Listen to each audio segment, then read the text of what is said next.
출애굽기 5장 말씀을 살펴보면 저희 집의 이야기가 많이 생각이 납니다. 육아를 하고 할 때 가장 힘든 일이 성도님들은 무엇이었습니까?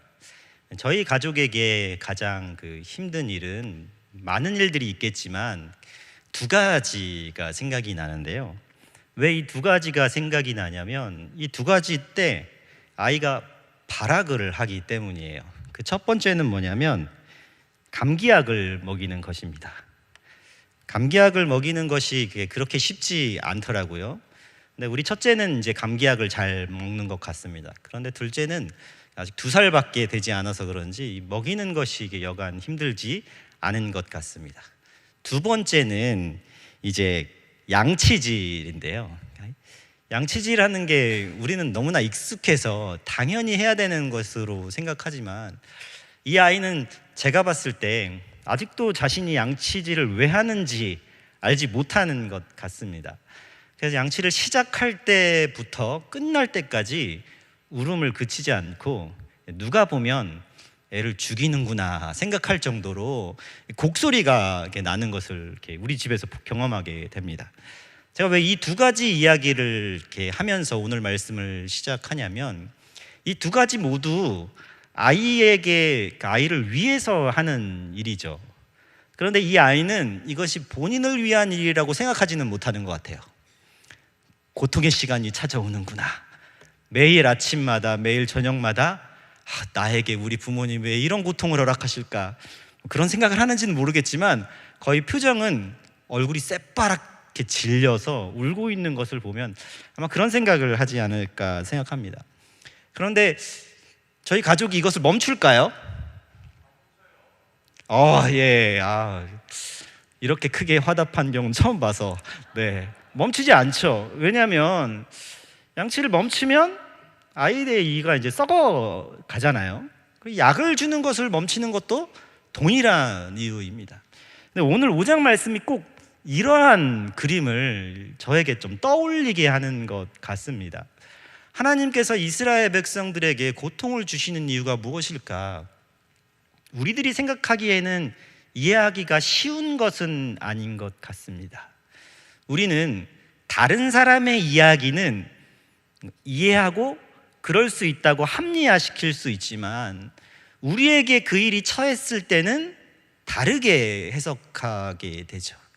이스라엘 백성들의 입장이 우리가 되었지 않았기 때문에, 또 어떻게 보면 우리는 성경을 다 알기 때문에 그것은 좀 참을 수 있지 않을까. 그것 이후에 하나님께서 준비한 그 위대한 일이 있는데 왜 그것을 못 참을까 라고 생각하는 경우가 참 많이 있습니다. 그런데 우리는 결말을 알기 때문이지만 이스라엘 백성들의 입장에서 생각해 봤을 때는 참 쉽지 않은 것 같습니다. 그래서 오늘 말씀은 크게 두 가지 말로 이 이야기가 끌어가는 것을 보게 되는데요. 첫 번째 말은 하나님의 말씀입니다. 우리는 하나님의 말씀 앞에 당연히 반응하기 때문에 이것은 동의할 것입니다. 그런데 오늘 본 말씀에 나오는 두 번째 말은 어떤 말이냐면 바로의 말입니다.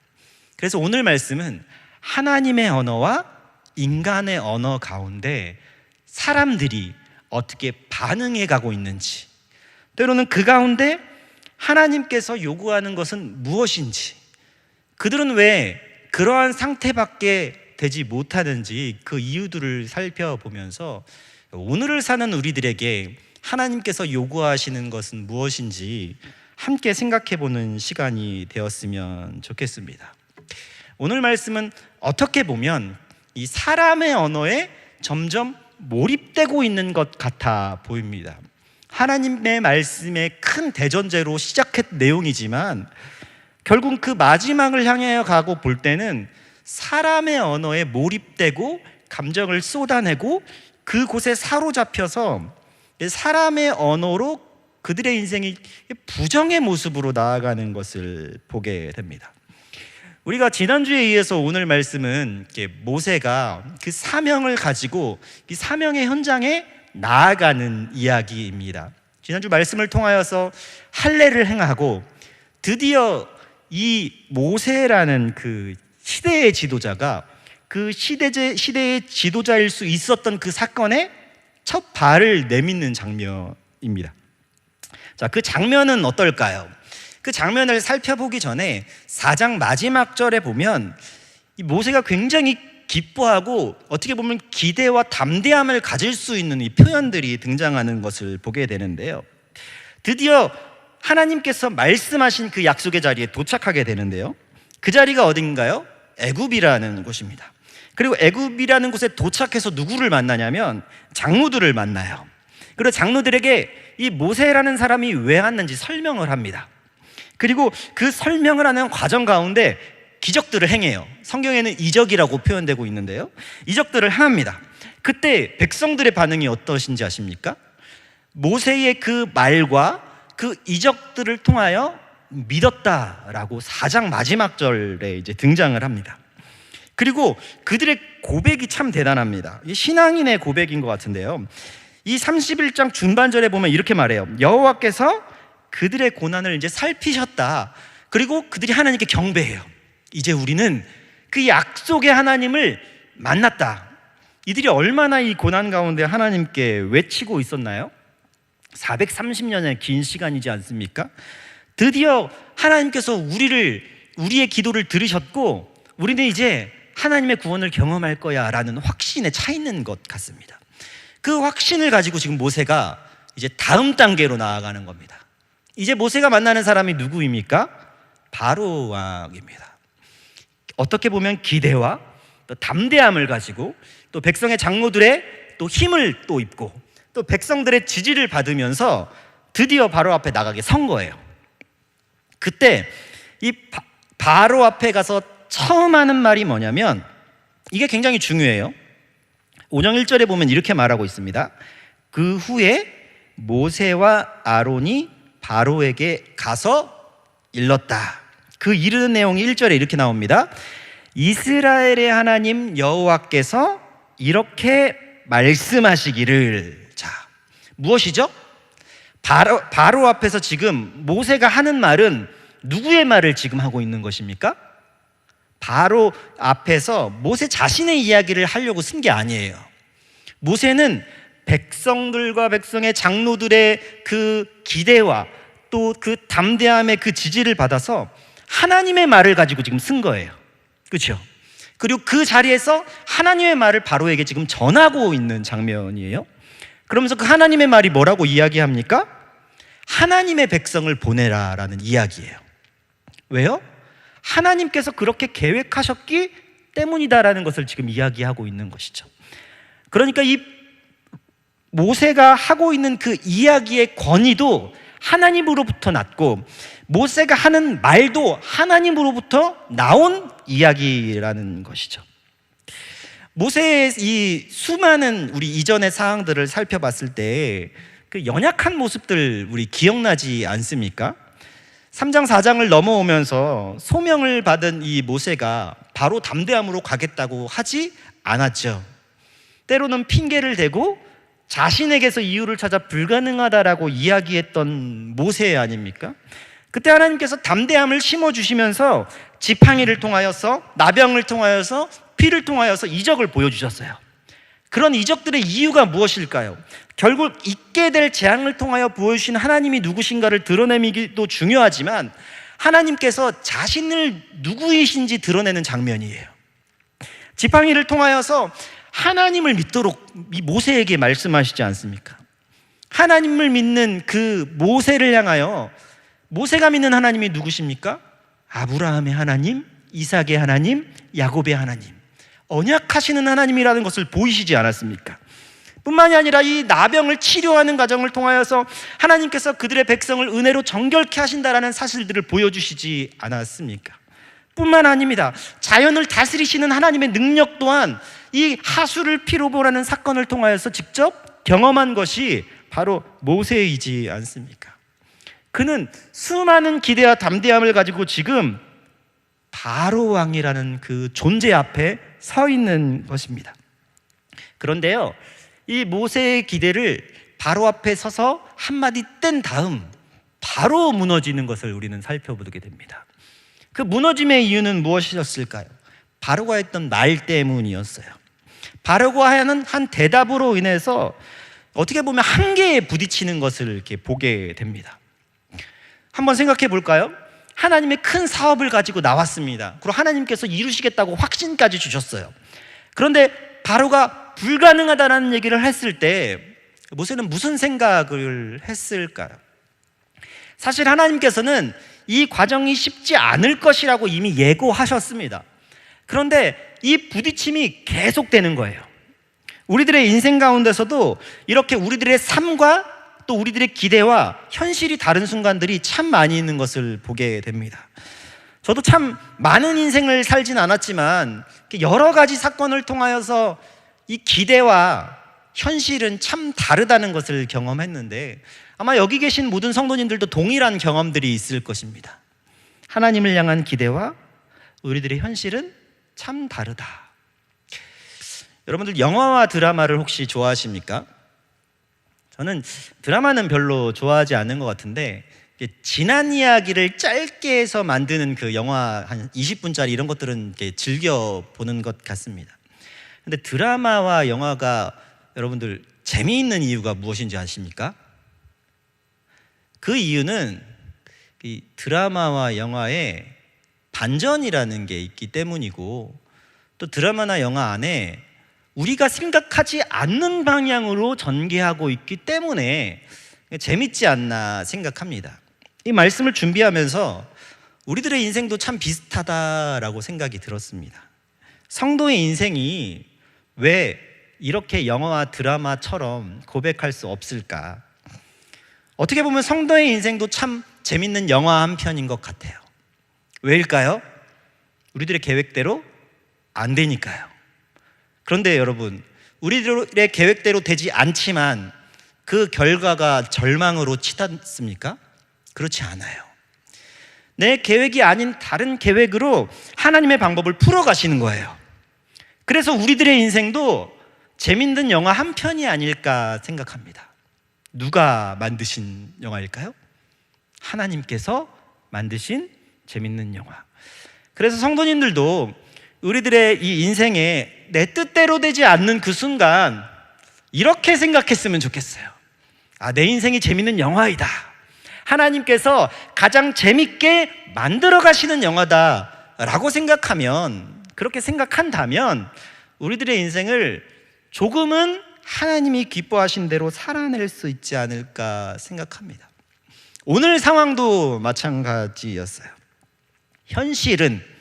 모세의 현실은 모세의 생각대로 되지 않았습니다. 그렇다면 진짜 이 현실은 어떻게 나타나고 있습니까? 내 백성을 보내라라는 그 메시지에 바로의 응답은 노였습니다. 왜일까요? 이렇게 말하고 있어요. 도대체 그 사람이 누구이기에, 그가 누구냐라는 거예요. 그러니까 모세가 말하고 있는 그 하나님이 누구냐, 그런데 누구라고 말하는 이 말 가운데 담겨 있는 속뜻이 있어요. 무엇입니까? 나는 그를 알지 못한다. 바로가 모르는 거예요. 여러분들 혹시 진주를 이렇게 조개 안에서 이렇게 세공하는 걸 혹시 보셨습니까? 저도 이렇게 직접 보지는 못했는데 영상을 통해서 봤어요. 그런데 처음 봤을 때 그게 진주인지 아닌지 구별하기 힘들어요. 그런데 그 진주를 아는 사람은 누구보다 먼저 발견하고 그것을 세공해서 무엇으로 만들죠? 보석으로 만드는 것이죠. 마찬가지라는 것이에요. 이 바로가 하나님이 누군지 몰랐기 때문에 그 진가가 어떠한 것인지 깨닫지 못하는 것입니다. 그런데 바로의 이 말 안에는 하나님을 무시하는 언어가 들어있는 거예요. 내가 그가 누구이기에 내가 너희들을 보내지? 나는 그런 하나님의 존재에 대해서 믿을 수 없어. 나는 그리고 인정할 수 없어. 하나님을 지금 뭐 하고 있습니까? 무시하고 있는 것입니다. 모세가 바로가 이렇게 반응할 것이라고는 생각하지 못했을 것 같습니다. 여러 가지 협상의 과정을 통하여서 결국 보내겠지 생각했는데 이 바로의 첫말은 더 이상 어떤 말을 할 수 없게 가로막아 버리는 말이었어요. 하나님의 말씀을 듣고 애굽에 돌아오지 않았습니까? 그런데 그걸 가지고 담대한 마음으로 찾아가는 것이 모세 아닙니까? 모세가 그럴 수 있었던 이유가 무엇입니까? 모세가 그럴 수 있었던 이유는 하나님이 누구인지 알았기 때문이에요. 그리고 자신을 설득시킨 분이 하나님이시기 때문에 그 믿음을 가지고 나아간 거예요. 다시 말해보면 이렇게 이야기할 수 있습니다. 모세는 끝판왕을 경험한 거예요. 여러분들, 끝판왕이라는 단어가 무엇인지 아십니까? 게임이나 경기를 하다 보면 마지막에 등장하는 최종 보스를 뜻하는데요, 이거를 이제 사전전 용어로 보면 가장 뛰어나고 대단한 사람이나 대상이라는 것으로 표현돼요. 그러니까 모세가 지금 이 사역을 출발하기 전에 지금 무엇을 만났냐면 끝판왕이신 하나님을 만났어요. 그래서 끝판왕을 경험한 그 모세라는 이 존재가 이 아무리 큰 장애물을 만나도 이길 것이라고 생각했지만 지금 큰 장애물에 부딪힌 거예요. 모세라면 이런 생각들을 할 수 있지 않았을까요? 내가 끝판왕을 만났는데 내가 만난 끝판왕이 끝판왕이 아닌가? 라는 생각들, 우리들의 인생 속에서 많이 하는 질문이지 않습니까? 그런데 여기서 모세는 현실을 지금 뛰어넘어야 하는 과제를 가지고 있습니다. 모세에게 현실은 무엇입니까? 하나님의 대사로 파견받은 그가 거절을 맛봤다라는 사실입니다. 그런데 이 거절 뒤에는 무시무시한 일들이 지금 준비되어 있어요. 모세의 말을 거절하는 걸로 끝나는 게 아니라는 거예요. 그러면 그 다음 닥쳐올 현실은 무엇일까요? 모세에게 맞이한 첫 번째 현실은 거절이었습니다. 그런데 그 거절은 더 큰 현실을 몰고 옵니다. 그것은 7절 말씀인데요, 우리 오늘 5장 7절 말씀 우리 같이 한번 읽어보도록 하겠습니다. 너희는 백성에게 다시는 벽돌에 쓸 짚을 전과 같이 주지 말고 그들이 가서 스스로 짚을 줍게 하라. 이게 무슨 말입니까? 지금까지 이스라엘 백성들이 했던 고역이 있었어요. 그런데 그 고역 가운데 더 큰 것들이 더해지고 있다는 것이에요. 지금까지 일할 때는 분명히 짚이라는 것을 줘서 벽돌을 굽게 했지만 이제 이 바로라는 이 왕이 이스라엘의 고역을 더 가중시켰다는 것이에요. 그래서 감독관과 기록원들을 다 불러 모읍니다. 그리고 그들에게 명령하는 거예요. 이제 벽돌에 쓸 짚을 주지 말아라. 그리고 벽돌의 수육의 수는 그대로 유지하다. 그리고 전과 같이 그 일은 똑같이 맞춰야 한다라는 것이에요. 왜 이들이 이런 대답을 했을까? 그들이 게으르기 때문이다. 그렇기 때문에 더 많은 노동을 해서 그들의 힘을 무겁게 해서 더 이상 거짓말을 하지 못하도록 해야 한다라는 결론이 난 거예요. 모세가 했던 그 말 한마디가 큰 나비 효과를 일으켜서 이스라엘 백성들에게 더 큰 고난을 안겨주고 있는 것이에요. 이스라엘 백성들은 지금 이제 현실에 맞닥뜨려 있는 것이죠. 그래서 이것을 실제로 옮깁니다. 감독관들은 짚도 주지 않습니다. 그리고 일은 계속 시킵니다. 그리고 그 기한은 마치게 합니다. 그런데 기한에 마쳤을까요? 마치지 못했기 때문에 계속 매맞음이 반복되는 거예요. 이러한 고난의 순간 이스라엘 백성들은, 또 그들의 감독관들은 지금 무엇을 맛보게 됩니까? 현실의 불가능이라는 것을 맛보게 되는 거예요. 그들이 했던 그 고역은 사실 오랜 기간 그들이 했던 생활이었어요. 현실이었어요. 그런데 이 바로 앞에 모세가 했던 한마디로 인해서 그 현실조차 부정되는 거예요. 무엇으로요? 불가능으로. 이건 무엇을 뜻하는 것일까요? 더 이상 할 수 없다라는 이야기예요. 아무리 그 일을 노력하고 한다고 하더라도 달라지는 것은 매맞음밖에 없는 것이에요. 그들에게 찾아오는 것은 고통밖에 없는 것이에요. 그래서 오늘 말씀 뒤에 가면 그들이 무엇이라고 고백하냐면 화다라고 이야기를 해요. 무엇이죠?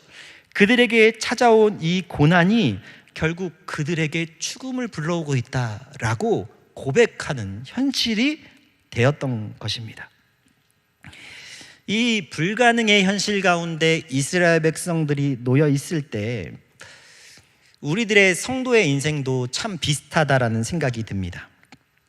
해도 끝이 없는 고역이 반복되고 그 고역을 풀 수 있을 그 어떠한 방법도 없는 순간, 성도님들은 그러한 고난들을 경험해 보신 적이 있습니까? 우리들의 생각으로 아무리 해결책을 만들어내도 해결책이 없는 절망 같은 막다른 길에 서 보신 적이 있습니까? 그런데 제가 오늘 말씀을 준비하면서 이 순간이 우리들의 문제만은 아니구나라는 생각이 들었습니다. 무엇이냐면 지금 이스라엘 백성들의 문제가 이스라엘 백성들의 문제만은 아니라는 거예요. 그러면 이 문제는 누구의 문제이기도 할까요? 다시 생각해보면 바로 왕의 문제이기도 하다는 것이에요. 왜일까요? 이스라엘 백성들이 지금 430년이라는 기간 동안 이 애굽에 종살이하고 일하면서 그들이 하는 일은 애굽의 굉장히 큰 자산가도 같았습니다. 출애굽할 때 그들이 출애굽한 인원이 몇 명이라고 기록되어 있습니까? 60만 3,550명이나 되는 장정들이 나왔대요. 그러면 더 많은 사람이 나왔다고 하죠. 작년 기준만 생각해 본다면. 그러면 우리가 풀어볼까요? 60만이나 되는 일꾼을 보내야 하는 거예요. 이건 무엇이죠? 바로에게는 이것은 용납할 수 없는 거예요. 다시 말하면 뭐냐면 바로에게 찾아온 노동력의 문제라는 것이에요. 이것이 단지 노동력의 문제만 될까요? 애굽의 모든 경제, 사회, 문화 전반적인 것에 문제가 생기는 것이죠. 그렇죠? 그러니까 이건 뭐냐면 이스라엘 백성들의 문제이기도 하지만 사실 이것은 바로의 문제이기도 하다는 것입니다. 저는 그래서 이 말씀을 준비하면서 이런 생각이 들었습니다. 성도에게 찾아오는 풀리지 않은 문제들이 있을 때 그 이면에 똑같이 문제를 처한 바로와 같은 자들이 있다는 것이에요. 사단은 성도를 무너뜨리기 위해서 수많은 풀리지 않은 문제들을 줍니다. 그리고 넘어뜨리려고 하는 것이에요. 그런데 사단이 그렇게 넘어뜨리려고 하는 이유는 무엇일까요? 이 성도들이 하나님 앞에 소금과 빛으로 살아가는 것이 결국 사단의 세력을 약화시키는 것이라고 말할 수 있지 않습니까? 그럼 이건 다른 말로 말하면 무엇이냐? 성도의 문제는 곧 사탄의 문제이기도 하다는 것입니다. 그렇게 우리는 그 맞닥뜨림의 그 종이 한 장 차이에서 앞면만 바라보고 있는 것이 아니라 우리들의 문제 뒤에 있는 뒷면을 바라볼 때 우리는 때로는 그것을 감당할 수 있지 않을까라는 생각을 하게 되었습니다. 서로 다른 현실들을 지금 맞닥뜨리고 있는 이 상황이 지금 이스라엘의 현실에 불가능이기도 하지만 바로의 현실의 노동력의 문제에 불가능이기도 했습니다. 사실 바로는 이 문제를 가지고 씨름하고 있는 어떻게 보면 나약한 인간인 것이죠. 이러한 상황에 이스라엘 백성들은 이제 어떻게 이 문제들을 풀어나가게 될까요? 그 방법이 좋은 방법은 아닌 것처럼 보입니다. 이스라엘 자손들의 이 기록원들이 이제 바로 왕에게 찾아가는 것이에요. 그리고 그들이 그 바로 왕 앞에 호소합니다. 이 호소하는 내용이 참 우리들에게 생각하게 해주는 이야기인데요. 오늘 말씀에 호소하다라는 이 이야기가 사실은 앞에 이 출애굽기 2장에도 같이 반복해서 나왔던 이야기이기도 합니다. 먼저 오늘 출애굽기 5장 15절 말씀을 한번 보도록 하겠습니다. 이스라엘 자손의 기록원들이 가서 바로에게 호소하여 이르되 왕은 어찌하여 당신의 종들에게 이같이 하시나이까? 라고 말하죠. 그런데 여기서 말하는 이스라엘의 그 기록원들이 이 바로에게 호소했다라는 이 단어가 언제 쓰였냐면 이 출애굽기 2장에서 이스라엘 백성들이 하나님 앞에 부르짖다라는 것에서 사용됐던 단어예요. 자, 그렇다면 이스라엘 백성들이 출애굽기 2장 가운데 부르짖었던 기도의 제목들은 무엇이었을까요? 400년 이상 동안 고통받고 있는 그들이 하나님께 부르짖었던 단어였어요. 맞죠? 하나님 우리를 구원하십시오. 하나님 우리를 긍휼히 여겨주십시오.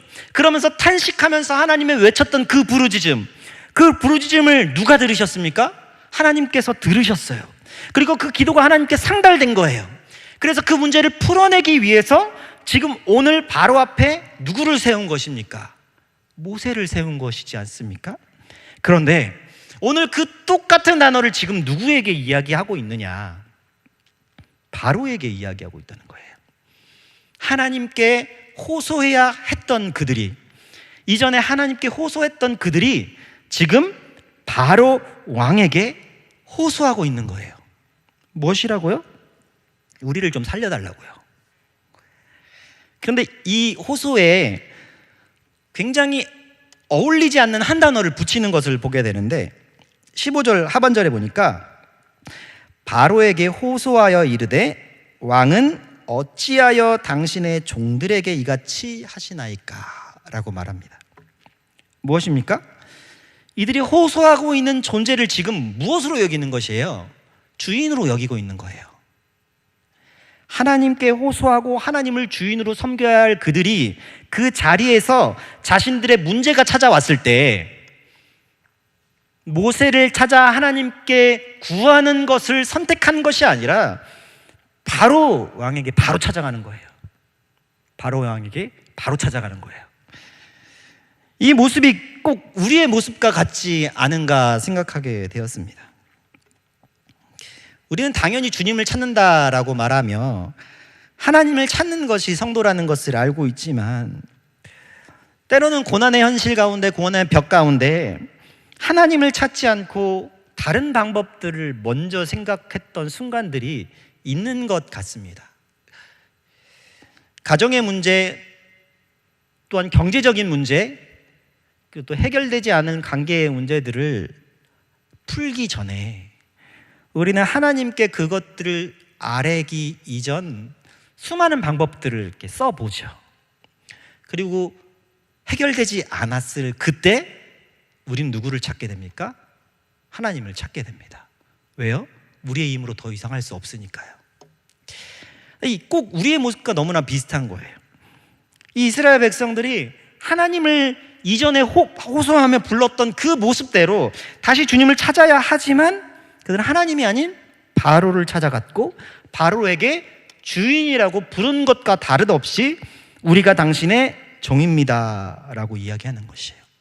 자, 그렇다면 그들이 주인으로 여겼던 바로는 무슨 대답을 가지고 올까요? 바로가 했던 말은 무엇이냐면 똑같은 말을 반복해서 사용합니다. 너희가 게으르다, 너희가 게으르다, 게으르다, 게으르다 라는 말을 가지고 오는 거예요. 무슨 말입니까? 너희가 이렇게 했던 이유는 너희가 게을렀기 때문이다. 내 앞에 모세라는 사람을 데리고 온 이유는 너희가 게을렀기 때문이다 라는 거예요. 사실 이것은 거짓이죠. 이게 진실이 아니에요. 이스라엘 백성들이 게을렀기 때문에 모세가 간 것입니까? 전혀 그렇지 않아요. 그런데 바로 입장에서 해석할 땐 그래 보였던 것이에요. 이스라엘 백성들의 인구는 점점 늘어납니다. 그리고 이제는 전처럼 많이 고통스러운 사양보다 적절히 그 일을 하면서 그것을 생업으로 여기며 살아가는 것이 어떻게 보면 이스라엘 백성이었어요. 그러니까 그들은 어떻게 보면 그 삶을 안주할 수 있었죠. 그 모습을 생각했던 겁니다. 그래서 무엇이라고 말해요? 너희가 게을렀기 때문에 이렇게 얘기하고 있는 것이다 라고 얘기하고 있는 것이죠. 근데 바로가 이렇게 말했던 그 결정적인 이유는 이스라엘 백성들의 세를 흩어버리기 위해서였어요. 그런데 이스라엘 백성들을 흩어버리고자 했던 이 바로의 이 작전이 통합니다. 이 말을 듣고 이 백성의 지도자들이 이제 바로 곁을 떠나면서 때마침 누구를 만나게 되냐면 모세를 만나게 되는 거예요. 모세를 맞닥뜨리게 되는 것이에요. 근데 그때 모세를 향하여서 하는 말이 참 일품입니다. 자, 19절 말씀인데요. 자, 19절 말씀을 보면은 이렇게 기록되어 있습니다. 기록하는 일을 맡은 이스라엘 자손들이 너희가 매일 만드는 벽돌을 조금도 감하지 못하리라 함을 듣고 화가 몸에 미친 줄 알았습니다. 화가 임했다. 제가 앞에 말했죠. 그들이 바로를 떠나 나올 때에 누구를 만납니까? 모세와 아론이 길에 서 있는 것을 보고 라고 되어 있습니다. 자신들의 문제를 이제 전가시킬 대상을 발견했어요. 누굽니까? 모세와 아론이에요. 그래서 그들을 향하여서 자신들의 책임을 돌리는 거예요. 너희 때문에 우리가 지금 죽게 되었다. 우리에게 화가 찾아왔다라고 얘기하고 있는 것입니다. 너희가 뭐뭐 했다. 때문에 신앙이죠. 성도의 신앙생활 가운데 때문에라는 것이 참 많은 것 같습니다. 뭐 때문에? 시간 때문에, 가족 때문에, 때로는 재정 때문에, 때로는 나의 필요한 것 때문에. 그런데 지금 이스라엘 백성들이 이렇게 때문에를 돌리고 있어요. 너희 때문에 바로의 눈과 신하들의 눈에 미운 것이 됐다. 너희 때문에 그들의 손에 우리가 죽게 되었다라고 이야기하는 것이에요. 바로가 우리를 죽이려고 하는 이유는 바로 너희 때문이다. 근데 성도님들, 저희가 5장 시작하기 전에 4장 마지막 절들을 살펴보면서 그 사람들이 어떤 반응을 했는지 우리 기억하시나요? 그들의 반응은요, 모세와 아론을 만나자 하나님께서 드디어 우리의 기도를 들으셨다라고 여기며 하나님께 감사하며 경배했습니다. 그런데 그렇게 고백했던 자들이 이 고난이 더해지자 무엇합니까? 책임을 돌리고 있는 것이죠. 사실 이것은 누구의 책임도 아니었습니다. 하나님께서 계획하신 일들이었어요. 그런데 모세도 사실 이런 식으로 일하실지는 알지 못했던 것 같습니다. 모세가 하나님 앞에 이 소명을 받을 때 사실 하나님께서 분명히 말씀하셨어요. 이 과정 가운데 쉽게 이 과정을 통과하지는 못할 것이다 라고 얘기하셨죠. 바로에게 찾아가면 바로 허락하지 않을 거야. 그래서 10가지 재앙을 통해서 내가 너희를 이 애굽이라는 곳에서 끌어낼 거야 라고 말씀하셨어요. 그런데 모세는 생각하지 못했던 한 가지가 있어요.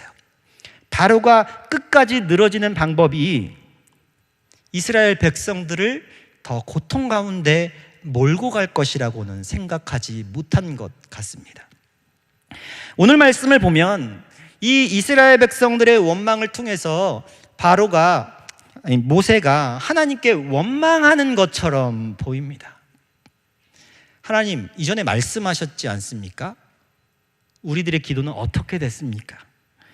어떻게 보면 하나님 앞에 원망하는 이 모세의 모습으로 오늘 본문이 마무리되는 것 같아 보이지만 사실 여기에는 모세의 마음 한 가지가 더 있어요. 그것은 무엇이냐면 하나님의 백성을 향하여 긍휼히 여기는 지도자의 마음이 들어있다는 것이에요. 모세가 어떤 사람입니까? 이 이후에 이스라엘 백성들이 출애굽 과정을 경험하면서 이스라엘 백성들이 하나님께 죄악을 범할 때 자신의 목숨을 담보로 하나님께 그들을 구해달라고 고백했던 사람, 그가 바로 모세이지 않습니까? 여기서도 동일한 이 마음으로 하나님께 고백하는 거예요.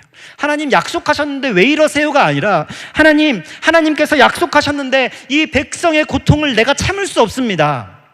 하나님께서 분명히 말씀하셨는데 그들이 지금 하나님 앞에 더 큰 고역 가운데 고통받고 있습니다. 이것이 바로 지도자가 하나님 앞에 올려드리는 기도 아니겠습니까? 하나님을 향해 원망하는 것처럼 보이지만 그는 이 백성을 긍휼히 여기는 하나님의 마음을 깨닫고 하나님께 자신의 백성을 내려놓고 기도하고 있는 것입니다. 자, 그렇다면 오늘 말씀은 어떻게 정리될까요? 마지막에 그 정답을 우리들에게 줍니다. 모든 것이 불가능해서 더 이상 아무것도 할 수 없을 것 같은 그 절망의 순간 모세는 누구를 찾아갑니까? 하나님을 찾습니다. 자, 그렇다면 이스라엘 백성들은 누구를 찾았습니까? 바로를 찾았습니다. 모세는 하나님을 하나님으로 고백하며 하나님께 찾았을 때 하나님께서 그제서야 보여주시는 거예요. 하나님이 보여주시는 것은 무엇입니까? 오늘 말씀 6장 1절 말씀입니다. 6장 1절 말씀 우리 함께 읽어보도록 하겠습니다. 시작. 여호와께서 모세에게 이르시되 이제 내가 바로에게 하는 일을 내게 보이리라. 강한 손으로 말미암아 바로가 그들을 보내리라. 강한 손으로 말미암아 바로가 그들을 그의 땅에서 쫓아내리라. 아멘. 이 말씀을 보면서 저는 그 한 영화가 생각이 났습니다. 성도님들은 혹시 그 어벤져스 엔드게임이라는 영화를 혹시 보셨나요? 그 영화에 보면 못 보셨을 것도 같아서 영화의 마지막에 보면 그 주인공들이 거의 이제 끝났다 이제 패배하고 끝났다라고 여겨지는 순간이 이제 펼쳐져요. 그런데 그 끝났다 이제 어떡하지? 그래서 새드 엔딩으로 끝날 것 같은 그 순간에 반전이 일어납니다. 두 명의 주인공이 상황을 역전시키고 마지막에 한 주인공이 손에 요거 한번 하면서 모든 것을 다 뒤집어 엎어버립니다. 근데 저는 이거 보면서 꼭 이 출애굽기 5장 말씀이 생각이 났어요. 이 영화가 이 출애굽기 5장을 가지고 만들었나라고 할 정도로 굉장히 비슷한 상황이었던 것 같습니다. 그런 것 같습니다. 하나님께서 아무것도 할 수 없는 상황을 이 모세와 이스라엘 백성들에게 보여준 거예요. 그리고 그 가운데 물으시는 거죠. 이 가운데 하나님을 바라볼 수 있겠느냐? 오늘을 사는 성도에게 요구하시는 것이 바로 이것이지 않을까 생각합니다. 더 이상 안 된다고 고백하고 싶은 그 순간 하나님께서 말씀하시는 것이죠. 지금 나를 믿을 수 있겠느냐? 이때 성도는 무엇이라고 대답해야 합니까? 하나님, 저는 믿을 수 있는 능력도 없고요, 저는 믿고 싶으나 내 마음이 연약해서 그럴 수도 없습니다. 그러나 제가 믿어보고 싶습니다 라고 고백하는 것, 그것이 성도의 모습이 아닐까 생각합니다. 그래서 하나님께서 말씀하시는 거예요. 두 번이나 똑같은 단어를 반복합니다. 강한 손으로 말미암아. 또 한 번 강한 손으로 말미암아. 어떻게 합니까? 바로의 손에서 이스라엘 백성들을 놓아준다라고 이야기하는 것입니다. 이것을 통해서 우리는 우리의 생각으로, 때로는 우리의 방법으로, 우리가 해왔던 일들의 진행으로 우리의 인생이 그렇게 사라지지 않는다는 것을 말씀을 통해서 발견하게 됩니다. 근데 그때 우리가 붙잡아야 하는 것은 무엇입니까? 하나님의 강한 손입니다. 그 손으로 말미암아 우리는 우리들의 고난을 감당하게 될 것입니다. 말씀을 마무리하겠습니다. 하나님께서는 분명 모세를 통하여서 이스라엘 백성들의 고통을 듣고 또 그들의 종살이 가운데 해방시켜 주시겠다 약속하셨습니다. 그러나 하나님께서는 그렇게 어려운 상황들을 계속 반복적으로 보여주시면서 한 가지를 요구하고 계십니다. 그것은 무엇입니까? 여전히 우리들의 신앙이 부정되는 상황 가운데서도 하나님께서 말씀하셨다는 그 말씀에 우리의 믿음을 둘 수 있겠느냐라고 말입니다. 오늘 말씀을 생각하면서 우리들의 삶 가운데 해결되지 않는 수많은 방법들 속에 그럼에도 불구하고 하나님의 말씀으로 또 하나님의 말씀을 믿겠느냐 요구하시는 하나님으로 인하여서 우리들의 삶 가운데 하나님이 허락하시는 승리를 맛보게 되는 내일의 모든 성도님들이 되기를 축복합니다.